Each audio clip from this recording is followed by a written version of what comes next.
Hello everyone, today I'm going to share about you so good J-drama, our secret diary which will touch your heart. Let's start. Our main character, Setoyama, writes a note under his desk. On the day the classroom is being rearranged, a girl named Nozomi sits at Toyama's old seat. After finishing her work at the school's radio broadcasting studio, she finds the note and reads it. The message says, "I like you very much," and below it, Setoyama had signed his name. Shocked and nervous, Nozomi feels tense after all. Setoyama is the most popular boy in school. Later, in the school hallway, Setoyama comes toward Nozomi. But before he can approach her, her friend Irino calls her and she ran away. Nozomi's best friend, Irino, notices and asks, "Is Setoyama looking to us?" Flustered, Nozomi pretends not to notice, but then asks Irino, "If Setoyama proposed to you, what would you do?" Irino replies casually, "He doesn't give much importance to girls. Maybe that's why I'd reject him." Nozomi doesn't take the answer too seriously. Instead, she feels secretly excited that Setoyama might like her that evening. Nozomi writes a reply note to him saying, "I'm sorry, but I don't know you very well." Soon after, another girl confesses her feelings to Setoyama, but he rejects her, saying he already likes someone else. The whole class hears the news, and all the girls become curious, saying they wish to be the one Setoyama likes. When Setoyama reads Nozomi's letter, he writes back, "If you don't know me, then you should get to know me. Please come on a date with me." Reading this, Nozomi is stunned. Irino asked her what happened to you, but she told nothing happened. "Irino told you should go for broadcast. I will manage your stuff." After hearing this, she went for broadcast. While managing Nozomi's stuffs, Setoyama saw her. Nozomi goes to the studio, looks at herself in the mirror, and asks, "Why did he choose me?" Gathering courage, she writes another letter to Setoyama, saying, "There's a letterbox outside my studio. Can you put your reply there?" Setoyama agrees and slips in his response, "We can start by getting to know each other as friends." Nozomi wanted to know Setoyama better, so she suggested that since they didn't interact much in school, they should keep their relationship a secret and continue getting to know each other through letters. To reply, Setoyama left a notebook in the letterbox outside her studio. He wrote that they should use this notebook to exchange their thoughts, and when it was full, they could finally meet face to face. He also promised that after that day, he would confess his feelings, but at the bottom of the page, Nozomi noticed something heartbreaking. The name written was Matsumoto, not hers. This meant that Setoyama had been writing all his letters for Irino, not Nozomi. Feeling crushed, she began to write a reply, planning to explain the misunderstanding. She decided to secretly place it in Setoyama's shoe locker. However, when she went there, Setoyama was already standing nearby. Startled, she tripped and fell, and he quickly helped her up. He then asked, "Are you Matsumoto's friend?" Nozomi quietly nodded yes. Setoyama asked her, "Did Matsumoto say anything about me?" Nozomi, holding back her emotions, replied softly, "No, nothing." Still a little tense, Setoyama asked again, "Didn't she say anything about the notebook?" Nozomi forced a small smile and said, "Maybe she'll reply to you soon." After hearing Nozomi's words, Setoyama felt relieved and happy. Nozomi didn't want to break his heart with the truth. So instead, she wrote in the notebook, "It took me a while to reply because I was a little busy." When Setoyama read this, he felt overjoyed, his worries fading away. He confessed, "I was a little worried. Maybe you weren't going to reply to me. But now, I want to ask, why did you choose the letterbox outside the studio?" From there, their notebook exchanges grew longer and more personal. Setoyama began introducing himself, sharing the things he liked. He told that he was a big fan of rock and metal music, especially a band called Hormone. To his surprise, Nozomi replied that she liked them too. and even said she might request one of their songs to be played on the school broadcast next time. Excited but shy, Setoyama laughed and said, "But their songs are very loud. Maybe a lot of people won't like them." He told that I am interested in the new cake shop, but there's many girls so I'm shy. Nozomi replied that he should go with his sister. Nozomi looked Setoyama playing soccer from window. After leaving the classroom, Nozomi ran into Hiroto, her ex-boyfriend. He quietly asked, "Can we start talking to each other again?" But Nozomi stayed silent, as she often was. Understanding her silence, Hiroto gave a smile and walked away. Later, Nozomi played her favorite music during the school broadcast, and her heart felt light as she and Setoyama continued exchanging letters, both of them growing happier each day. Not long after, Nozomi's friends invited her to karaoke with some boys. Setoyama was also there. She felt nervous seeing him there. A boy suddenly asked her, "The music you played today was really different. Was it your request?" Before Nozomi could answer, Setoyama quickly interrupted. "Did your friend request it?" Nozomi, flustered, softly replied, "Many people request different songs." The group enjoyed karaoke, but Nozomi eventually stepped outside for a drink. Setoyama followed her out. He asked, "The music you played today, was it really your friend's Matsumoto request?" His voice trembling with frustration. "Why are you laughing at your friend's song?" "The way you laugh and hide your feelings, it makes me angry. Don't you have your own opinion?" After this they came back. Naomi says that I have to go. Siyotama follows her. He says that I am sorry, I should not have talked to you like this. You are letting me and Matsumoto use your letterbox. It's a very good thing you know about us. Naomi said yes. He said that I always say whatever comes in my mind, that's why I talk to you like this. Siyotama asks, why don't you share your opinion? Sometimes you should have the motivation to speak. Nozomi laughs at this. Siyotama finds it very strange that Nozomi is laughing at him, so he starts laughing too. In nearby playground, some boys are playing soccer, and he passed the balls that come to his leg. Siyotama told that he used to play soccer to Nozomi, and she says okay. Siyotama says that you are not interested in people. If it was someone else, they will have asked me why you stopped playing soccer. Nozomi says that you were very smart, the decision you took must have been right one. Siyotama told that I like to play, but I live with small sister, father and grandmother, and my dad is busy, so I should take care of grandmother and sister. I couldn't practice soccer while doing all this, that's why I left it. Nozomi says that one day you will be able to do everything, and she left.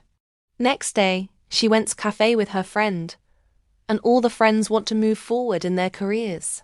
Erin was already fixed that she wanted to go to law school. Nozomi didn't decide anything. A friend named Yuko says that she doesn't know anything about her career path. She wants a boyfriend. She asks Arino, "Don't you like any boy?" Arino said, "I want to focus on my studies." Naomi said that she doesn't need boyfriend. There was a trophy outside school and there was going to be competition. Everyone was excited. Siyotama was taking part in competition. Siyotama and Haruto is practicing on school ground. Nozomi and her friend Yuko come from the other side. Yuko told that I have liked Haruto since childhood, but Haruto like Arino. She told to not tell Arino about this and help me, okay? Nozomi agreed. Later, during the school broadcast, Nozomi played her favorite music again. Some classmates teased her, saying, "This music is too loud." But Irino spoke up confidently. "I like this music." Everyone nodded and accepted it. Setoyama, who overheard, smiled and said, "I like this song too. Maybe I should request one next time." That evening, Setoyama was practicing soccer under the night sky. He reads notebook where Nozomi told him, "You shouldn't hide your feelings. Do what you truly feel." Her words lingered with him next day. Haruto approached Yuko and asked, "Will you go to the amusement park with me? I have some coupons." Yuko's face lit up, but her smile quickly faded when Haruto added, Can you bring Arino too? Later, Yuko confided in Nozomi, feeling sad. But then she suddenly had an idea. Nozomi, you should come with me too. That way, it won't look like a date. At the amusement park, when Nozomi reached, Satoyama walked up to her and said softly, "Hi, Nozomi." He tilted his head and asked, "Are you still sleepy? You look different today in casual dress." Just then, Arino came over and smiled at Satoyama. "We're talking for the first time, right?" she said. "Yes," Satoyama replied, and they exchanged a few words before the others joined. The group enjoyed the rides and laughter filled the air. When they all began to feel hungry, a discussion started about where to eat. Nozomi stayed quiet, listening. Siyotama asked her, and she told to eat in the food court. That way everyone can get what they like. The others agreed happily with her idea. While they were eating, Arino and Satoyama chatted. Arino mentioned, "When you guys left the classroom, I noticed something was written on every bench." She was just about to bring up Nozomi's bench, but Nozomi quickly interrupted, steering the conversation away. After finishing their food, Nozomi and Satoyama carried the trays to the dustbin together. On the way back, Satoyama turned to her and asked warmly, "What drink should I get for you?" Nozomi hesitated and replied, "You can get me anything." When he returned, he handed her a sweet bean soup. It was an odd option. Satoyama hesitated for a moment, thinking Nozomi might not like the sweet bean soup. But to his surprise, she smiled and said, "I've never tried it before. I'm actually excited for this." He told, "You always say the same thing. No matter what someone gives you, you're always happy with it, so that no one feels sad." Hearing that, Nozomi's expression grew a little serious, but Satoyama softened the moment with a gentle smile. As she sipped the drink, he handed her a small teddy bear he had won. Satoyama pointed it out. A drop lingered at the corner of her lips, shyly, and she quickly wiped it away. The group continued to enjoy their time at the amusement park, laughing and making memories. But deep inside, Nozomi couldn't help feeling uneasy. Satoyama and Arino seemed to be growing closer, and it hurt her heart more than she wanted to admit. Later, when she sat down with the notebook to write about the day, she found herself unable to put her true feelings into words. She erased what she had written. She drew a small doodle of a dog and wrote only a short line. "I had a lot of fun today. At school, we see a scene of basketball practice. The court filled with energy and noise. But in the middle of it, Nozomi wasn't feeling well. Her thoughts were somewhere else. One day, Hiroto stopped by the studio where Nozomi often spent her time. He brought along a box of his old music CDs to donate. With a kind smile, he told her, "Your voice, it's really good. You'd make a wonderful radio host. You should try that kind of work." After saying this, Hiroto quietly left. That night, Nozomi stood in front of the mirror, practicing imagining herself speaking like a radio host, her voice filling a silent room. She wasn't sure if it was possible, but for the first time, she considered a future she had never thought about before. The results of the exams were announced. Nozomi topped the class in English, while Siyotama's marks in English were very low. Feeling restless, he immediately ran to find Nozomi. Out of breath, he told her, "Please teach me English." Surprised, Nozomi agreed with a gentle nod. Later, as they were leaving, Siyotama asked her mobile but didn't carry a mobile phone. He quickly scribbled down his own ID on a piece of paper and handed it to her, asking her to add him. The following day, they met in the library. Siyotama suddenly asked, "Can we go to my house?" Nozomi was shocked by his question, but Siyotama quickly explained, "My father is away for work, and he'll be home very late. I don't feel right leaving my sister and grandmother alone." Hearing this, Nozomi softly agreed. They were leaving the school gate together. Hiroto happened to see them. He casually mentioned something to Nozomi about an announced school. Later, Saitama asked her about it. Nozomi replied, "Nothing is fixed yet. It's difficult to get into such a school." When they finally arrived at Saitama's house, his younger sister greeted them warmly. Upon seeing Nozomi, her eyes lit up with curiosity. "Ah, is she your girlfriend?" she asked playfully. She brought out tea and dumplings for Nozomi and sat beside her, asking eagerly, "So, how did you two confess to each other?" Before Nozomi could explain, Saitama's sister told, "Actually, I like a boy from my class. What should I do to confess to him?" Nozomi says that you should express what you feel. You should never lie about your feelings. Saitama quickly told his sister to go back inside. After finishing their study, he walked Nozomi home. Nozomi said, "I don't want to mislead your sister about our relationship." Saitama replied, "I don't mind." He asked again about the announced school. Nozomi told, "It's not for me." But Saitama encouraged her, "Don't give up before trying. I really like your broadcasting." As they walked, Saitama led her to basketball court. Handing her the ball, he said, "Try throwing it into the net." Nozomi hesitated but threw it anyway. The ball bounced off awkwardly. She sighed. "I'm bad at basketball," Saitama told. "I know, I've seen you practicing at school." He stepped behind her and demonstrated how to hold and throw the ball properly. Saitama shared, "I had a huge fight with my father because of soccer. My grandmother and sister had to defend me. After that, I quit playing soccer. I felt so down, but when you say, 'You can do it,' it makes me feel better." After reaching home, Nozomi looked at her phone. A message from Saitama appeared. "Thanks for today." Later, in the notebook, Saitama wrote, "Is anything happened to you? You aren't writing like usual." Nozomi replied simply, "I'm a little busy, that's all." Days passed, and Haruto's voice echoed through the broadcasting room. 3 years passed, and now we will leave school. We hope time is with us, but it always goes ahead. His words carried a quiet weight. One afternoon, Saitama came to Nozomi's classroom, looking for a Reno for her note. Watching this, Nozomi felt something heavy inside. Later, she went to the studio where Haruto was waiting. He asked, "I saw you with Saitama that day. Are you two dating?" Nozomi told, "No, we're just friends." Haruto told, "Can we be together again?" From outside, Saitama was listening them. Hearing those words, he froze. Without waiting to listen further, he walked away.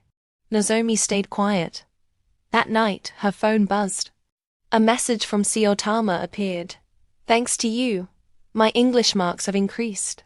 Nozomi replied, "I have to say something to you tomorrow, so let's meet." The next day, Arina was seen talking with a boy from another school. Her friends asked her when she returned to the classroom, asking who the boy was. Arino told that he had asked her to date him, and she will think about him. Hearing this, Nozomi gently said to Arino, "You don't need to date a boy from another school. Maybe there's someone closer, around you."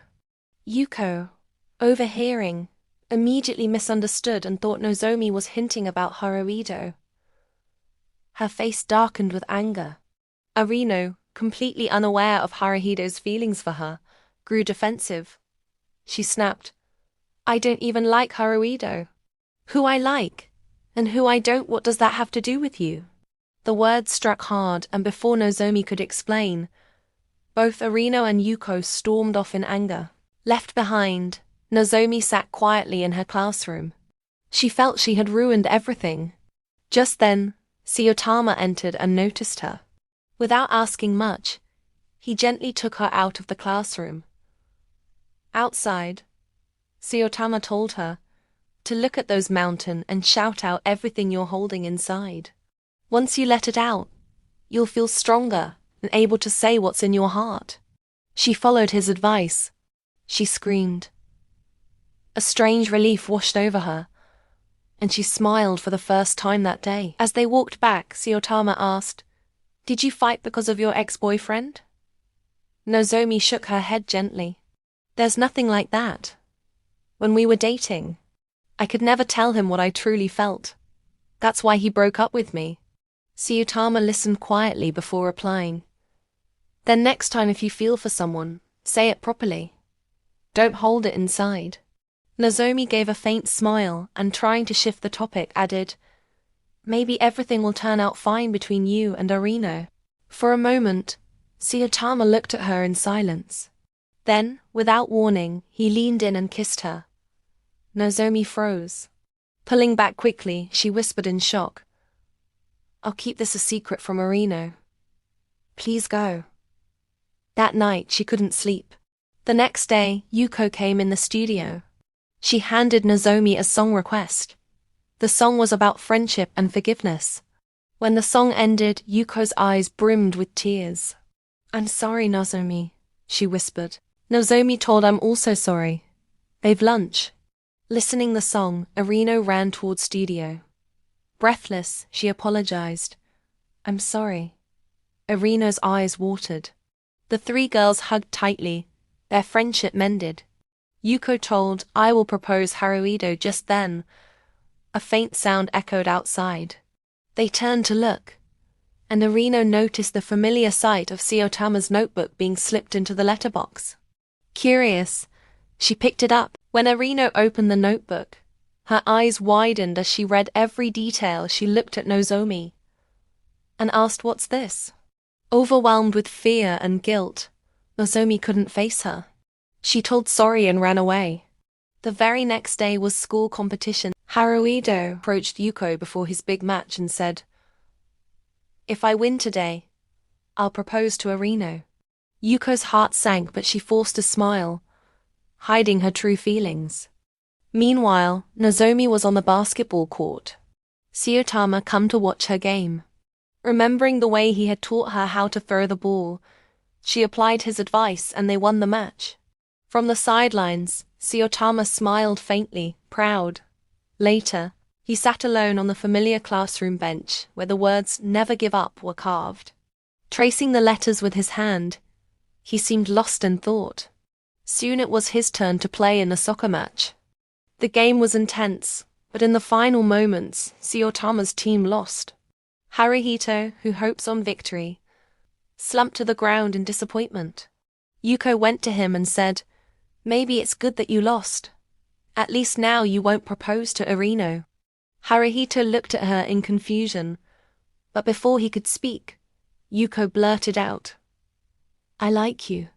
Meanwhile, Nozomi had gone to assist Hiroto with anchoring the event. She suddenly spotted Arino outside the hall. Startled, she quickly hid. Hiroto noticed her and asked gently, Do you want me to help you? Nozomi told, No, I can manage myself. He told, You've changed. When you rejected me yesterday, I thought now you told what you want. Back when we were dating, you could never say what you really thought. But now, you're speaking so clearly. I don't know what happened between you and your friends, but if you explain it to them, I'm sure they'll understand. Just give them a chance. With those words, he walked away. Later, Nozomi gathered her courage and went to meet Arino. Nozomi said sorry to her. Arino spoke softly. We've been together since kindergarten. I used to cry all the time, and every time you would come to me and ask what happened. You always took care of me, always supported me. This time I want to support you. Whatever you did, I know it must have been hard for you. Hearing those words, Nozomi broke down crying. Arino stepped forward and embraced her. That night, she looked once again at notebook. On the last page, she found new message. I want to talk to you. I want to ask, who are you? Instead of replying, she writes him a letter and secretly placed it under his desk. She entered the studio and played her favorite song, louder than ever before. Everyone seemed to love it. When Suyutama later found her letter and read it, he ran to reach her. Breathing hard, he looked into her eyes and said, How can you end everything like this? It's my fault that I got wrong. By fault there, Conversation was broadcasting and everyone is listening. Saitama told what about my feelings? I like you. The whole school started cheering for him. He told that it started through bench message, where it was written, "It may not be possible now, but it will be possible someday." He was mistaken that Irina was one who wrote that. He realized when Nozomi told him same thing. He saw a picture of cat which was drawing by Nozomi, and to be sure he looks notebook where similar pictures is there. He realized he was wrong, but he didn't want to stop. All the words written in notebook makes him happy. On amusement park, his eyes are just looking to Nozomi. He just came to borrow Irina's note, so that he can see Nozomi. After this, again he confessed his feelings to her. He tells her not to end with just letters and say your feelings clearly. Nozomi screams, Saitama smile and says what was that? I needed motivation. After that she tells him I love you too. Saitama hugged her. After that he kisses her. She became radio anchor. Saitama and Nozomi is together.